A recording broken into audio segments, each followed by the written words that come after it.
Mark Schlereth back here on the Rich Eisen Show from Fox Sports and the Stinkin Truth podcast. Good to see the three-time Super Bowl champion's face on our screen again. Good to see you, Mark. How are you? I'm doing great, man. How are you guys doing? I am great. Let everyone know which game you were just calling and which one you got next, Mark. Yeah, I this weekend I called Cleveland at New England, and the New England Patriots are for real, and Drake Maye is for real. Okay, and then this coming weekend, I've got the Jacksonville Jaguars at the Raiders. Okay. Wow, man. The Raiders, as we all know, obviously a disappointing start. And Pete Carroll was saying he's kind of surprised that they haven't gotten further along. And that Jaguars team that I last saw in London, they're just making too many mistakes, man. They had, Liam Cohen, I don't know if you've spoken to him yet. You probably haven't. You'll probably speak to him later in the week. He told us in our broadcast meeting that every single week he has a Wednesday either film session or slide session called Game Breakers, where the other team's game breakers, 3 on offense, 3 on defense, 3 on special teams, he kind of basically circles them and say, these guys are not going to beat us this week. And he said after the 10 penalty game and loss they had to the Seahawks, he substituted the game breakers as the Jaguars logo, that you're breaking your own game. And then they have 13 penalties and 4 turnover on downs. And so this is a big game for both that you got in Week 9. Yeah, Mark. huge game. And Jacksonville, started off the season at 4-1, had that incredible Monday night win against the Kansas City Chiefs, and they honestly need better play out of their quarterback. You spent $275 million on your quarterback. He has got to play better, and Trevor Lawrence has got all those physical tools. Isn't it amazing, Rich, that we get into, these conversations, and I don't know what Trevor Lawrence will become, but we get into these conversations about generational talent and how a guy is a can't miss prospect. And then they get into the NFL. It's a different animal. And that's why, you and Kurt did that game together. That's why Kurt Warner can come from begging groceries or whatever it was here and become a Hall of Famer. And the game doesn't always translate for college players. There are great college players that come into the NFL and get overwhelmed at the next level. And then there are guys like Kurt or guys like myself that come from small schools that I was retired from football as a junior in college, begged my way back onto the team.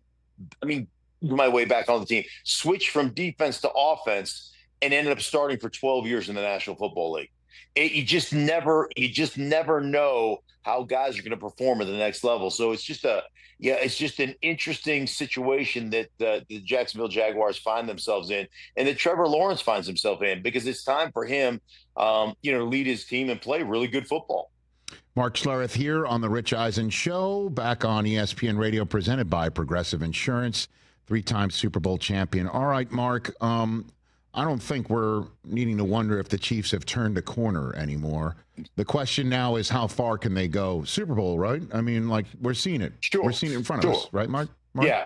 Well, yeah. When you talk about how balanced they are right now, how good they are right now, it's been, hey man, that it was the offense that led them early in kind of the Patrick Mahomes era, and then it was the defense for a while, and then and now it's, hey, the defense is good and the offense is struggling, and now they got all their weapons back at the wide receiver position, and Travis Kelce's got some pressure taken off of him because you've got Rashee Rice back, and you got Hollywood Brown who's healthy, and now their running game all of a sudden is a little bit better. And you watch what they were able to do even last night, and they put the whole thing together. And now it's a complete team. And even your first 2 drives, you got Mahomes throwing interceptions, but then all of a sudden they put it together and they just roll. And the no-look pass and the amount of protection he had, the Chiefs are legitimate, and I think they're probably, even though they don't have the best record in the AFC, of all the teams that I've watched and studied, I think they're probably playing better than anybody else in the AFC right now. Can the Broncos knock them off, though? I mean, what we're seeing from them right now is exactly why the bandwagon filled up during the summer. of people thinking, hey, the Broncos have got a real chance here. And they started fast finally on offense this past week. And Bo Nix is beginning to put it together. And the defense just handed Dak Prescott his lunch in a way that few have been able to do this year. So what do you think about the Broncos' ability to win this division anyway, Mark? I still think they have a shot. And Bo Nix is playing really good football. Like last week was the first time he hit the deep ball, and he was money on target on the deep ball last week, which was the first time all season long that he's been able to hit that. And they actually ran the ball effectively. And they pared down, to me, some of the things they did. They've been doing in the run game. They pared it down to where they had kind of a like concept. Whether it was duo or power or counter, double team is a double team on duo, on power and counter. It's the same thing. So they had some like concepts that they coupled together, kind of pared down the run game a little bit. They were really good in the running game. The Pat Surtain thing is legitimate, man. It scares me a little bit. He could be out 3 to 6 weeks with a pectoral injury. He just shuts down one side of the football field and gives them the ability to bring the blitz, gives them the ability to rush the opponent's quarterback, to lead the league in sacks. They've done that 2 years in a row right now. They're crushing everybody when it comes to pressuring the quarterback. A lot of that has to do with this symbiotic relationship between coverage and what Pat Surtain brings to the table and what you do as a defensive front. So that part scares me a little bit, Rich. How long will he be out? I don't know. But yeah, they're playing pretty good football right now. And, you got the Chargers here as well. Looks like 3 teams can make it from the AFC West as we're hitting the midway point of this season right now, as we're crystal balling it. And then if you don't win the AFC West, you might wind up the 5 seed. Or if you don't win the AFC East, you wind up the 5 seed. And that's something we did not say coming into the season. You just saw the Patriots. If the Patriots take on one of these teams that we just mentioned from the AFC West, and it could be the umpteen time AFC champion Chiefs, are they for real? Can they do it in the playoffs, do you think, on the road if necessary, Mark? Yeah, you look at the Patriots right now, and kudos to Mike Vrabel. He's got them playing great. Josh McDaniels is a phenomenal play caller, a phenomenal just orchestrator of offense in general. And it's time to quit saying, hey, Drake Maye is, one of the best young quarterbacks in football. He's just one of the best quarterbacks in football, the way he's playing right now. And there's so much room for growth. Rich, there's so many times where you watch Drake Maye and it's the front side of the progression. It's 1 to 2, and then it's take off and run. 1 to 2, take off and run. 1 to 2, take off and run. And they're implementing and trying to get him to go 1 to 2 to 3, take off and run. And so there's so much room for growth, and they're so excited about it. He's throwing the deep ball with unbelievable accuracy and effectiveness. And they are playing great, not good football, but great football. And it's really interesting. I think back to the Parcells days and having played against Bill Parcells all those years, when he was with the Giants, and then he was with the Patriots, and then he was with the Jets.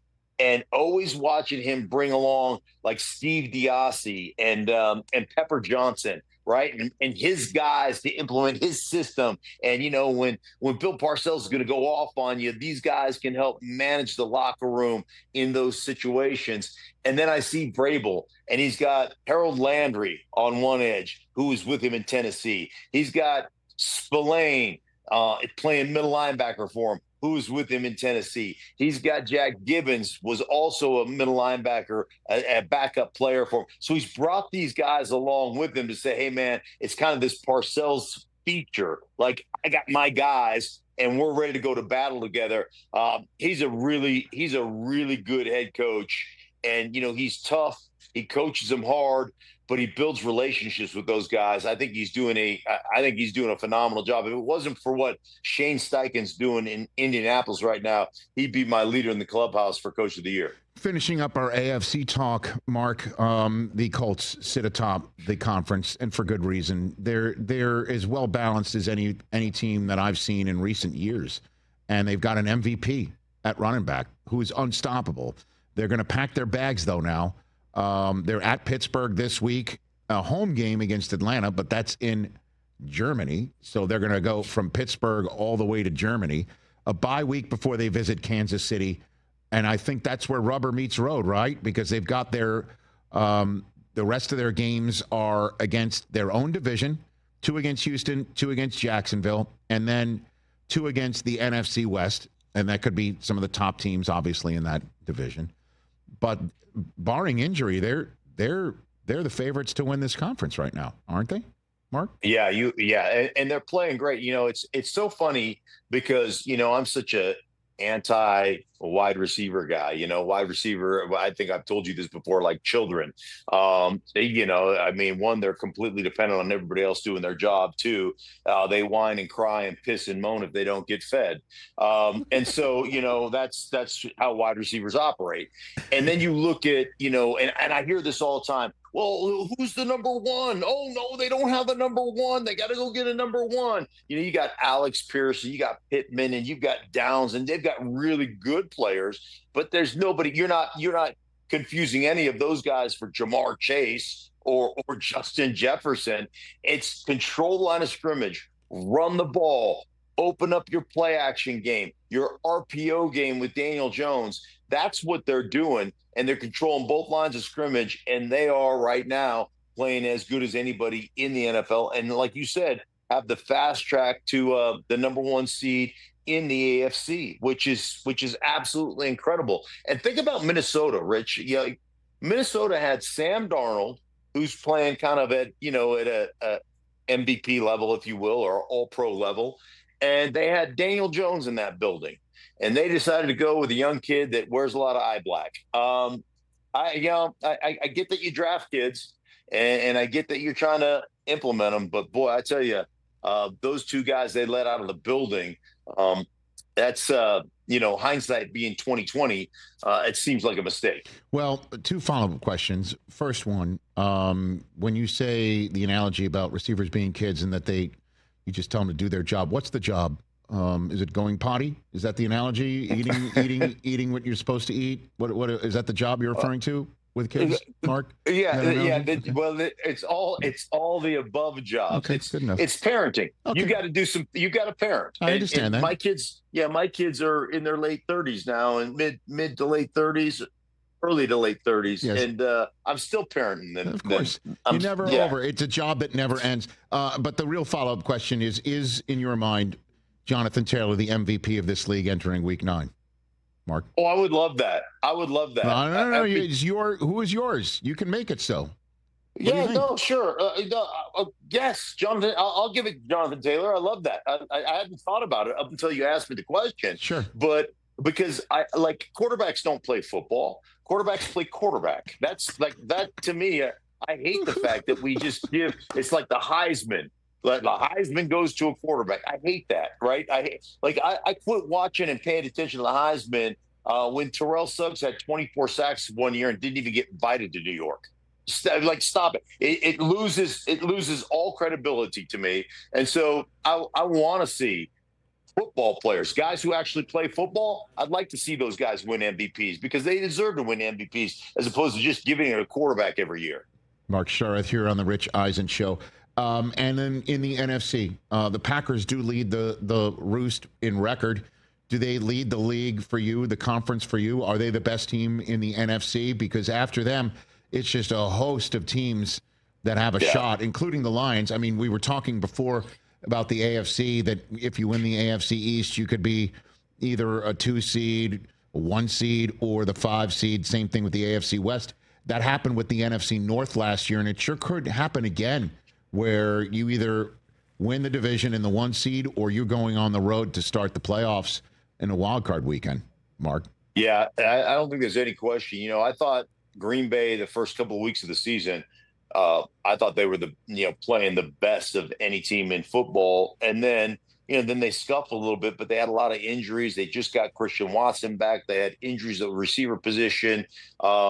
I tell you what, nobody's playing better than their tight end Kraft. He's just been amazing. But I remember doing a game, I think week 3, it was Washington and the Raiders, and Washington had just gotten beat up by the Green Bay Packers. And Cliff Kingsbury telling me, I've never seen a faster team. like in person. Like their ability to rush the passer, their ability to just play flat foot reads and say, you're not going to get the ball off before we break on it, because ultimately our pass rush is going to get there. And they got their health back on the offensive side of the ball. They're going to be very tough to beat, no question. All right, lastly for you, Mark, I said on the program yesterday after Jalen Hurts clearly fumbled the ball on a tush push, and it was ruled a stop of forward progress, as if he hasn't been stopped with his forward progress before, and the play winds up with him eventually being shoved in the end zone a couple of beats later, a couple of Mississippis later. I'm saying that this is now, we've now reached the zone of this being thoroughly unofficiable, if that's a real word. Yeah. You can't officiate it, so I'm done with it. What about you, Mark? What about you? Yeah, I was like, I love the physicality. No, so I do too, man. Yeah, I hear you too. I don't want to be one of those people's like, you know, they do it best, everyone else can do it, so you're trying to prevent everyone else from doing it. But you can't officiate it properly. You can't officiate whether it's a false start, if it's offsides, or now in the case of this, a fumble and when forward progress is stopped. Ever. So my issue with it from the start is I love it as a football play. I think it's great. And it really wasn't the officiating. It was the hypocrisy of the play. Because I played in a time where we used to shove a dude through the line of scrimmage on PAT field goal and special teams. So there was a guy that would be in the A gap. I would stand behind that guy. We'd get our tallest tight end or defensive end, and I'd stand behind and I'd shove him through the A gap and try to block the field goal. And the league deemed that as too dangerous. So that became illegal. Okay, how's that different than the tush push then? So it's illegal to do it on special teams. Okay, let me get it straight. It's illegal to do it there, but on offense, it's fine. And the hypocrisy, that's not congruent. That's why I'd ban it, is the lack of congruent nature of the play is exactly why I would ban the play. Again, that was a clear fumble, and if you're not, if you're saying, all right, that was forward progress, then his forward progress has been stopped on at least half of these, and then you allow it to keep going, which I understand that you do that. I understand that you do that. So if that's if we can't officiate it properly, and now you can't officiate it consistently, then it's to another benefit to the team that runs it well. Yeah. Yes. Is what I'm saying. So that's why I'm done with agree. Rich, I completely agree with that. But I will say this, at the risk of getting in trouble, we can't officiate any play consistently. So, I got you.